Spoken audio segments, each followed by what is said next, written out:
குழந்தை வரம் வேண்டுவோருக்கு கேட்டபடி குழந்தை வரத்தை அருளக்கூடிய ஒரு அற்புதமான கோவிலுடைய சிறப்புகளை தான் பார்க்க போகிறோம். திருவண்ணாமலை மாவட்டம் ஆரணிக்கு பக்கத்தில் புதுக்காமூர் அப்படிங்கிற இடத்துல புத்திரகாமேட்டீஸ்வரர் கோவிலானது அமைந்திருக்கு.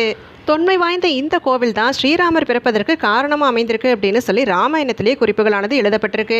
அயோத்தியை ஆண்ட தசரத சக்கரவர்த்திக்கு நீண்ட நாட்களாக குழந்தை பேர் இல்லாததால ராஜ்யத்தை ஆள்வதற்கு வாரிசு இல்லை அப்படின்னு ரொம்பவுமே வருந்துவார். அப்போ அந்த குழந்தை பேருக்கு வழி சொல்லுமாறு குலகுருவான வசிஷ்டர் கிட்ட கேட்கும் பொழுது புத்திர காமேஷ்டி யாகம் செய்தாலே புத்திர பேர் உண்டாகும் அப்படின்னு சொல்லி ஆலோசனை சொல்லுவார். அதன்படி யாகம் செய்வதற்காக ஒரு இடத்தையும் வசிஷ்டரே சொல்லுவார். அப்படி அந்த இடத்துல சிவபெருமானை பிரதிஷ்டை செய்து புத்திர காமேஷ்டி யாகத்தையும் மேற்கொள்வார். இதன் பலன 4 புத்திரர்கள் தசரத பிறப்பாங்க.